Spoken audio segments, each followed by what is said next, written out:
मैं महाराष्ट्र निकल जाऊंगा 23 मार्च से पहले पूरे देश को जगा लूंगा। मैं निश्चित रूप से 42 करोड़ लोगों को एकजुट कर लूंगा और ये फूंक मार देंगे तो न केवल प्रधानमंत्री का बल्कि विपक्षी पार्टियों का भी, पूरे देश का ये जितना बेईमान सिस्टम है इसका सच में अस्तित्व समाप्त कर देंगे। मेरी बात को ध्यान से सुन ले।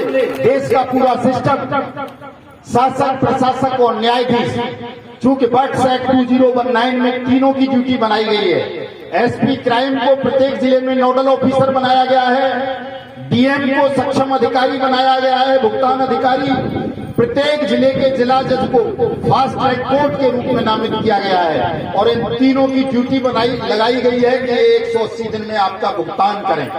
इसका पालन करें, अपनी पद पट्टिकाएं अपने कार्यालयों के बाहर लगाएं, इस कानून का प्रचार प्रसार करें, प्रत्येक ठग के खिलाफ मुकदमा दर्ज करें, आपके आवेदन में आपका भुगतान करें।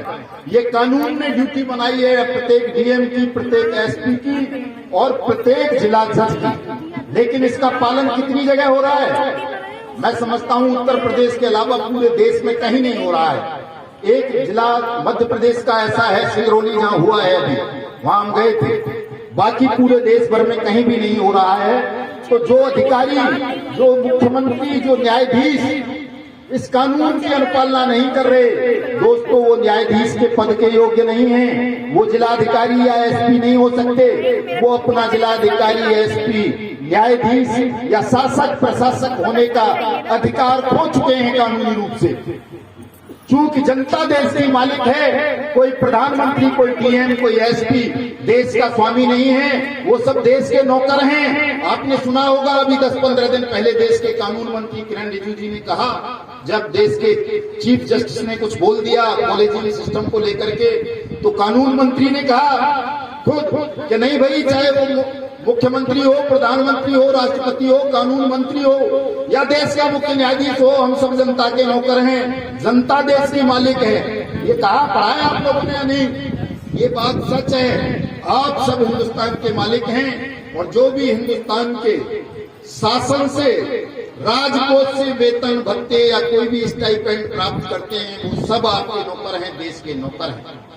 और वो नौकर तब तक हैं जब तक कानून का पालन कर रहे हैं, और कानून का पालन नहीं कर रहे तो वो नौकर नहीं है, केवल अपराधी हैं। और ऐसे अपराधियों को दंड देना प्रत्येक राष्ट्रभक्त व्यक्ति का कर्तव्य बन जाता है, धर्म बन जाता है दोस्तों। इसलिए भी आप सबको केजरीवाल का मौन हो जाना और वो जो सीपीआई सीपीएम के कौन कौन लटर पटर नेता हैं, मैं उनके नाम नहीं जानता हूं, सबका मौन हो जाना ये सिद्ध करता है, ये साबित करता है कि देश का पूरा पॉलिटिकल सिस्टम बेईमान है, ठगों से मिला हुआ है। इसलिए दोस्तों, मतदान का बहिष्कार करके इस पूरे देश के पॉलिटिकल अस्तित्व को, पॉलिटिकल सिस्टम के अस्तित्व को समाप्त करना है और एक नई व्यवस्था इस देश में लाने के लिए, हिंदुस्तान को ठगमुक्त बेईमान रहित राष्ट्र राज्य के रूप में स्थापित करने के लिए हम सब पूरी मेहनत और ईमानदारी से काम करेंगे। मैंने मां गंगा से यही आशीर्वाद आज प्राप्त किया है कि मां, मैं आज आपके शरण में आया हूं, आपके चरण छूकर मैं ये वरदान लेने आया हूं आपसे कि आप अपनी ताकत न केवल मुझे बल्कि हिंदुस्तान के प्रत्येक व्यक्ति को दें कि वो सत्य और झूठ के अंतर को समझकर सत्य के लिए काम कर सके। देश के बेईमान शासकों को, प्रशासकों को सद्बुद्धि देने की मांग की है मैंने आज मां गंगा से और भगवान भुवन भास्कर से, चूंकि दोनों ही आमने सामने थे उस समय जब मैं गंगा स्नान करने गया था। दोस्तों, इतनी मेहनत, इतने प्रयास, इतने संघर्ष, 5 लाख लोगों से, 5 लाख से ज्यादा लोगों की मौत के बावजूद भी हजारों की तादाद में डीएम, एसपी, दर्जनों मुख्यमंत्री, प्रधानमंत्री, राष्ट्रपति और लगभग शायद 542 सांसद, विधायक देश के 3300 शायद पूरे देश भर में, ये तमाम लोगों की आत्मा मर चुकी है, संवेदनशील नहीं है। उनको ये नहीं दिख रहा है कि हो क्या गया है हिंदुस्तान में और क्या होने जा रहा है। मैंने कहा है मां गंगा से कि हे माता, इनको सद्बुद्धि दे ताकि ये अपने नैतिक कानूनी कर्तव्य को समझ सकें। अगर इन्होंने अपने नैतिक और कानूनी कर्तव्यों को नहीं समझा, बट्स एक्ट 2019 की अनुपालना नहीं की, भुगतान के काउंटर हर जिले में नहीं खोले, तमाम ठगी पीड़ितों का भुगतान नहीं किया, तो 23 मार्च 2023 को इन सबका अस्तित्व समाप्त कर दिया जाएगा।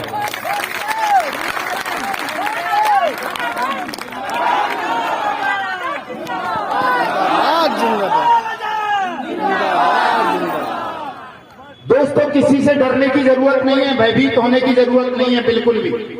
आप कोई भी डरोगे तो नहीं, कसम खा के जाओ आज यहां से तीर्थराज से कि डरोगे नहीं। नहीं डरेंगे, नहीं डरेंगे। और इस फार्म हाउस में रहता है वो एक ठग का दिया हुआ है, उसने तीन जो राज्यसभा के सांसद बनाए, इनके खिलाफ चीटिंग के मुकदमे दर्ज हैं, तीनों ठग हैं। बीएसएल के साथ ही बैठे होंगे, वो जानते होंगे कि वो सरदार जी जो वो गुल्ली डंडा सा खेलता है, क्या बोलते हैं, क्या नाम है उसका, जो भी शांत है, हाँ, अरे निर्मल सिंह मंगू तो मालिक है, ये खिलाड़ी का क्रिकेटर अभी सांसद बनाया है अरविंद केजरीवाल ने। सरदार जी छोटे से कद का, पुलिस में डीएसपी भी रहा है। हाँ, वो पल्स का काउंसलिंग डायरेक्टर था पीएसएल कंपनी का। करोड़ों रुपए निर्मल सिंह मंगू उसको दिया करता था, उसको अभी सांसद बनाया है। अरविंद केजरीवाल ने पंजाब से राज्यसभा में भेजा है, हमने विरोध किया था कि तुम तो ठगों की और बेईमानों की खिलाफत करते हो, तुम इसको सिद्धू को, हरभजन शायद नाम है उसका, है ना, हाँ, हरभजन को राज्यसभा में भेज रहे हो, ये तो ठग है। इसने 6 करोड़ लोगों की जिंदगी से खिलवाड़ किया है, लेकिन उसने एक नहीं सुनी, उसी को ठग को भेजा राज्यसभा में। दूसरा एक और कोई गुप्ता जी है, सुशील गुप्ता, वो गंगा इंटरनेशनल पब्लिक स्कूल के नाम से 20,000 बच्चों की जिंदगी से खिलवाड़ किया दिल्ली में, उसको उसने राज्यसभा में भेजा है। एक और एजुकेशन माफिया है हिमाचल का, उसको राज्यसभा में भेजा है उसने सांसद बनाकर। यहाँ की मुख्यमंत्री रही है 3-4 बार, जिस भूमि पर हम बैठे हैं, मायावती, बहुजन समाज पार्टी की नेता। उनकी पार्टी का एक नेता संजय भाटी जिला कन्वीनर था, गौतम बुद्ध नगर का, टिकट दे दिया था उसको 2019 के आम चुनाव में। उसी की कंपनी थी गर्भित के promoters limited, bike boat taxi scam वाली, जिसमें 1250 सैनिकों ने आत्महत्या की, तमाम 2 लाख फौजियों को फंसाया उसी आदमी ने। उसको एमपी का टिकट दिया मायावती ने। उसका भाई आनंद रक्षा मंत्री देश का, राजनाथ सिंह उसका बेटा पंकज सिंह। ईओडब्ल्यू की रिपोर्ट है, सीबीआई को प्रस्तुत की गई है, आजकल वो मामला सीबीआई को चला गया है। 400 करोड़ रुपए दोनों के खातों में ऑन रिकॉर्ड ट्रांसफर हुआ है, रक्षा मंत्री राजनाथ सिंह के बेटे पंकज सिंह के में और मायावती के भाई आनंद के में। ये हमारा क्या नाम है अभी जो पहले मुख्यमंत्री था, मुलायम सिंह का लड़का अखिलेश यादव, सबको पता है कि उनका पूरा खानदान सुब्रत राय सहारा की जेब में रहता है। सबको पता है ना, ये बात नहीं पता? सुब्रत राय सहारा कौन है? इंटरनेशनल ठग, जिसने हिंदुस्तान के 30 करोड़ लोगों की जिंदगी को तबाह कर दिया। इतना बड़ा ठग है, वो आज भी खुलेआम घूम रहा है। उसकी वजह से रोज 10-20 लोग आत्महत्या करते हैं। लगभग 13,000 लोगों ने आत्महत्या की है सहारा इंडिया की। दिल्ली पटेल चौक पर आया करते थे, और भी कई साथी हैं, चूंकि वो बावर्दी हैं, उनकी पहचान उजागर नहीं की जा सकती। दोस्तों, 5 लाख लोगों की आत्महत्या, 1250 प्रेजेंट सैनिक जो ऑन ड्यूटी थे उनकी आत्महत्या, एक बड़ा भयावह दुख था कि जो भी शायद इसको सुन लेता या देख लेता तो उसके मन में वही भाव उत्पन्न होना था जो मेरे में हुआ। लेकिन इससे भी ज्यादा भयावह भाव मेरे मन में आज उत्पन्न होता है जब मैं देखता हूं कि हमारे देश के करोड़ों ठगी पीड़ितों की हालत ऐसी है, अब वो दिखाई नहीं दे रही, पता नहीं कहां चली गई। थोड़ी देर पहले यहां लेटी हुई थी एक अर्धविक्षिप्त स्थिति में स्त्री, है कहीं? हाँ, मुझे नहीं दिख रही है वो, मैंने वहां देखा था। तो इनकी स्थिति से भी भयावह स्थिति है हमारे करोड़ों ठगी पीड़ितों की। नहीं, ये नहीं है, ये तो ठीक ठाक है, जो अर्धनग्न अवस्था में थी, पागल समझ रहे थे कुछ लोग, पुलिस भी बुलाई थी उनको उठाने के लिए कि वो कम से कम पागल थी, उसे अपने शरीर का, अपनी भूख का, अपनी प्यास का एहसास नहीं था।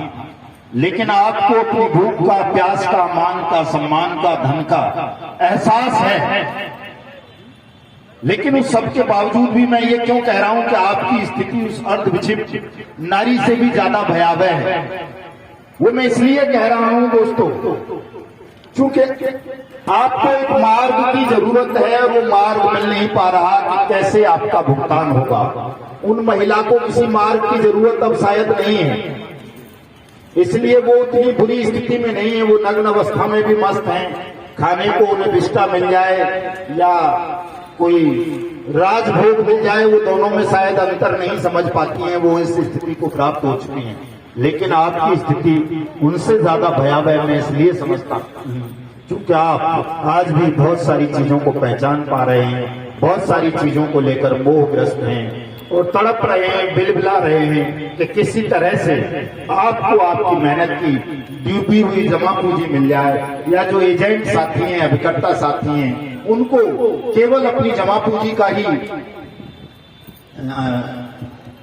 ये नहीं है कि मेरी जमा पूंजी मिल जाए, उन्हें ये भी लगता है कि जो समाज में मैंने अपना सम्मान खो दिया है, अपने परिवार से जो मुझे वेदना मिल रही है, पीड़ाएं मिल रही हैं रिश्तेदारों से, दोस्तों से, वो भी किसी तरह से वापस मिल जाएं, मैं पहले की तरह जीवन जी सकूं, मेरी खुशियां वापस मिल सकें, मेरा पैसा, मेरा सम्मान बनकर या गुरु बनकर या मसीहा बनकर उसे क्षण में आपको वापस नहीं दिला सकता कि मदनलाल आजाद फूंक मार देगा तो आपका पैसा वापस मिल जाएगा। ऐसा नहीं है दोस्तों,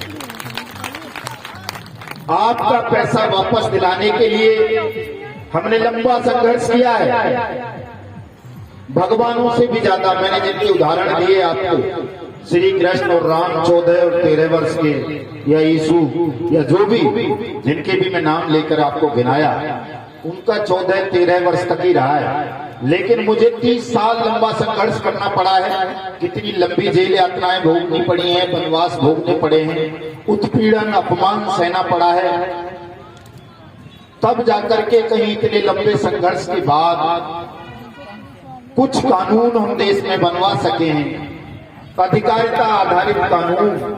उनमें से एक कानून अनियमित जमा योजनाएं पाबंदी कानून 2019 भी है, जो हिंदुस्तान के प्रत्येक ठगी पीड़ित परिवार को ये अधिकार देता है कि उसके जमा राशि का, डूब चुकी हुई, फंसी हुई जमा राशि का भुगतान 2 से 3 गुना तक उसके जिले का जिला अधिकारी 180 दिन में करेगा। कब करेगा दोस्तों? जब आप अपने जिलाधिकारी के यहाँ भुगतान का आवेदन दाखिल करोगे। जो व्यक्ति अपने भुगतान का आवेदन दाखिल कर देगा, उसका पैसा निश्चित रूप से उसको 180 दिन में नहीं तो 280 दिन में जरूर मिल जाएगा। और यदि कहीं आपने इस संगठन को मजबूत कर लिया, अपनी पीड़ा को सामूहिक स्वर दे दिया, अपने इस दुख को ही अपना हथियार बना लिया, अपने इस आक्रोश को, तो फिर 180 दिन की भी जरूरत नहीं है। कानून में यह प्रावधान भी है कि कम से कम 7 दिन और अधिकतम 30 दिन का समय देकर सक्षम अधिकारी आपका भुगतान करवा दे। लेकिन ये दोस्तों तभी संभव है जब आपका संगठन मजबूत होगा, आपका स्वर सामूहिक होगा। आप अलग अलग लड़ते रहोगे तो 180 दिन क्या, 180 साल में भी कानून बन जाने के बावजूद भी आपका भुगतान नहीं होगा, ये ध्यान रखना। इसके लिए आपको तमाम मतभेदों से, तमाम धर्म, जाति, वर्ण, रंग, नस्ल, क्षेत्र, भाषा इत्यादि के दीवारों को, मर्यादाओं को त्यागना होगा, लांघना होगा, तोड़ना होगा और केवल ठगी पीड़ित बनकर अपने भुगतान की लड़ाई, यानी जमा योजनाएं पाबंदी कानून